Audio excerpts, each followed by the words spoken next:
маслиҳати мутахассис дар ҳама ҳолати зиндагӣ бо мақсади анҷоми кору амал, ҷиҳати ноил шудан ба комёбӣ ва барои раҳоӣ аз мушкилоти рӯзгор инсон ба маслиҳат ва машварати муфиду созанда эҳтиёҷ дорад. агар барои пайдо кардани маслиҳати хуб ва шунидани тавсияҳо ниёз доред, пас барномаи маслиҳати мутахассис аз радиои Ховар дар ин самт ёвари шумост. барномаи маслиҳати мутахассис фарогири тавсияҳои хубу зарурӣ барои шумост. дуруст умин азиз, ватандӯстӣ яке аз муҳимтарин арзиш дар ҳама ҷабҳаҳои ҳаёти ҷомеа ва давлат мебошад, зеро он сарвати маънавии шахсият ва сатҳи баландтарини рушдро тавсиф менамояд. дар ин бобат асосгузори сулҳу ваҳдати миллӣ, пешвои миллат, президенти ҷумҳурии Тоҷикистон муҳтарам Эмомалӣ Раҳмон пайваста дар суханрониҳои хеш иброз менамоянд. аз ҷумла роҳбари давлат чунин таъкид намуданд: вазифаи имониву муқаддаси ҳар як фарди бо нангу номуси миллат, аз шаҳрванди оддӣ то корманди баландпояи мақомоти давлатӣ, таблиғи бедории миллӣ, зиракиву ҳушёрии сиёсӣ, ҳисси баланди ифтихори ватандориву ватандӯстӣ, густариши ғояҳои худогоҳиву худшиносии миллӣ ва муҳимтар аз ҳама таҳкими ваҳдати миллӣ мебошад. аз ин рӯ моро зарур аст ки дар пайравӣ аз ташаббусҳои наҷиби роҳбари давлат пеш аз ҳама ба қадру эҳтироми дастовардҳои бебаҳои таърихии худ расида, истиқлолияти давлатӣ ва ваҳдати миллиро чун гавҳараки чашм ҳифз намоем. дар барномаи навбатии маслиҳати мутахассис чанд тавсияи муфиди Саидхоҷа Ализода, ходими пешбари илмии маркази мероси хаттии назди раёсати Академияи миллии илмҳои Тоҷикистонро бобати тарбияи ватандӯстии ҷавонон мавриди таваҷҷӯҳи шумо қарор медиҳем. ман ба ҷавонон тавсия медиҳам ки пеш аз ҳама ҳамин калимаи ватанро бо тамоми ҷузъиёташ бояд ки дарк кунанд. бояд ки ҳиссиёти ватану ватандӯсториро бештар таблиғ карданд дар кор. шеърҳои хеле зиёд, шоирҳои хеле зиёд дар ин васф тараннум кардан, шеър навиштанд, аммо беҳтар меяд ки сурудҳои ватанхоҳӣ, ватандӯстӣ дар иҷрои саравандҳои қариб ҳамаи саравандаҳои мо дар ин мавзӯъ суруд доранд ва инро бештар таблиғ кардан. бештар аз ҳама мо бояд ки дар бораи ҳаёти қаҳрамонҳои тоҷике ки дар гузашта ҷони худ барои миллату ватан нисор карда дар бораи бештар маълумот диҳем. дар китобҳои дарсӣ бештар дар бораи Темурмалик, дар бораи Муслим, дар бораи сарвадорон, дар бораи ин одамое ки онҳо дар ҳама давр дар муқобили ҳар як ислоҳгарои аҷнабӣ сар баршотанд, ҷамъ шуданд ва кӯшиш карданд ки ҳамон дифоъ кунанд аз ватану халқи худшон. дигар чизи муҳиме ки барои мо зарур аст, пеш аз ҳама имрӯз дунё тағйир кардааст. дунё аз чанд ҷиҳат тағйир кардааст. аз он ҷо ки муносибат алоқа хеле наздик шудааст ба тамоми мардуми дунё. ин шабакаҳои иттилооти аст, хусусан интернет, ки ҳамаи ҷавонҳои мо ҳар рӯз вориданд, ҳар рӯз дохиланд дар он. ва вақте ки аз як шабака дохил мешаванд, вақте мехоҳанд ҳар чиз аз лиҳози бояд ки аз нуқтаи назари танқидӣ нигоҳ кунад, бубинад ки амӯ чира меорад ва бояд ки ҷалавгирӣ шуд аз гаравидани ҷавонон ба гурӯҳҳои ифротӣ, ба ташкилотҳои غیری ما غیر انسانی هم گوی میشه، چون که همه خشونت است، در همه ها بر ضد انسانیت. باید که کوشش کنیم که فرزندان ما، نسل آینده ما به همین راه نرود. این پیش از همه وظیفه هر یک پدر مادر است. بچه از وقتی که زبان میکشد، از همون لحظه باید که پدر مادر امروز باز بیشتر وظیفه دارند، چون که آن توانند که بچه را بسیار خواهان نخواهان اون تلفن دارد، خواهان نخواهان او در شبکه پیوست میاد و از روز اول همان فرقیت، همان فایده و ضرر به بچه باید برسانند. وقتی که در آن وقت تا جایی که ما نمیتونیم که پیش روی اینقدر اینترنت مثل پاوتین، مثل تارتانک هست،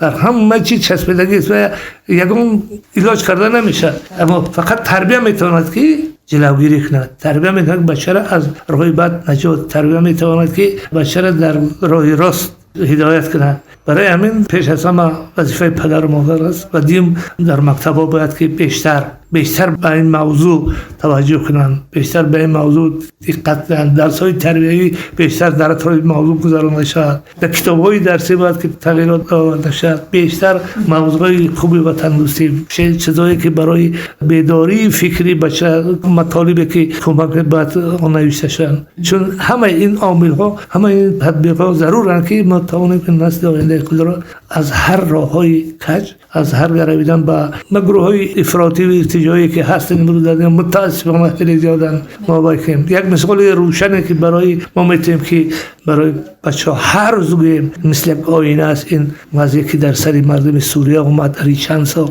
وضعیتی بسیار وخیمی که در سر مردم افغانستان است، این عذاب، این عقوبت مردم، اون چی میشه؟ نسل اونها چی میشه؟ آینده چی خواهد شد؟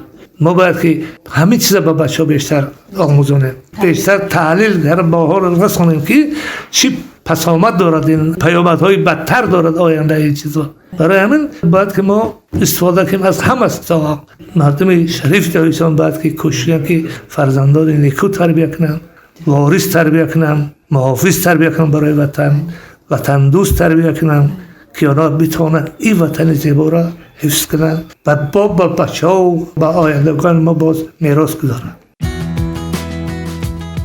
سامعین عزیز، شما توصیه‌های سید خوجا علیزاده، خادم پیشبر علمی مرکز میراث خطی نزد ریاست اکادمی ملی علم‌های تاجیکستان را بابت تربیت و تندرستی جوانان شنیده استودید. مبسوط در ادامه ایلاوه می‌نمایند آزمون‌هایی که طی چند سال اخیر با تشبث بواسطه سرور دولت راه اندازی گردیدند، آنها نیز در بیدار نمودن حسی و تندرستی جوانان مساعدت می‌نمایند. اینک به ادامه آن توجه نمایید.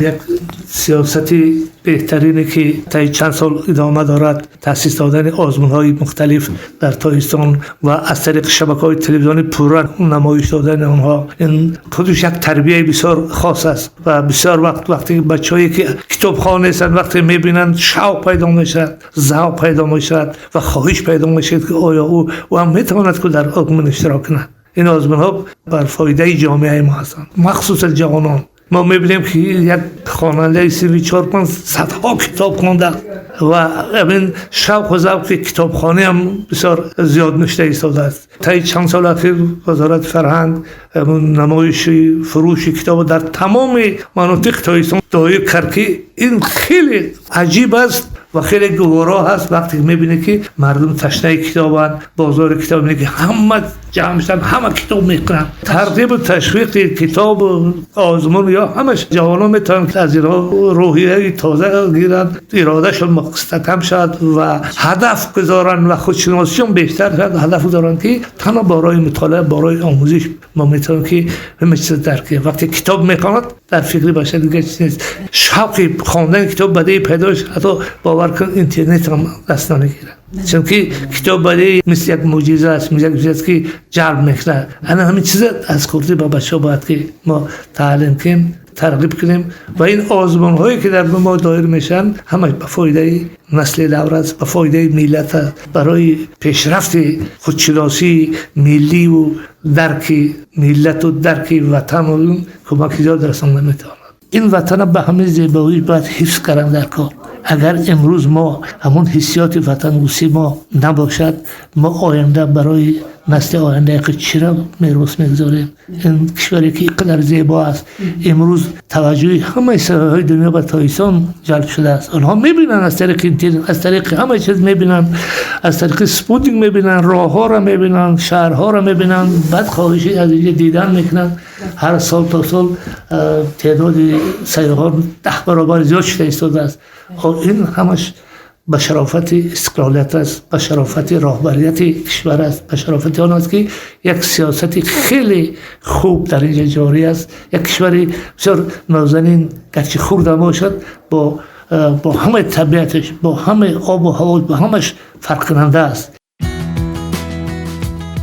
شنونده‌های عزیز، یادآور می‌شویم که در برنامه نوبتی مصلحت متخصص چند توصیه مفید سید خوجا علیزاده، خادم پیشبر علمی مرکز میراث خطی نزد ریاست اکادمی ملی علم‌های تاجیکستان را بابت تربیت و تندرستی جوانان و در ضمیر آنها بیدار نمودن حس خودشناسی ملی شنیدید. مصلحت متخصص در همه حالت زندگی با مقصد انجام کار و عمل، جهت نائل شدن به کامیابی و برای رهایی از مشکلات روزگار، انسان با مصلحت و مشورت مفید و سازنده احتیاج دارد. اگر برای پیدا کردن مصلحت خوب و شنیدن توصیه ها نیاز دارید، پس برنامه مصلحت متخصص از رادیوی خاور در این سمت یاور شماست. برنامه مصلحت متخصص فراگیر توصیه های خوب و ضروری برای شماست.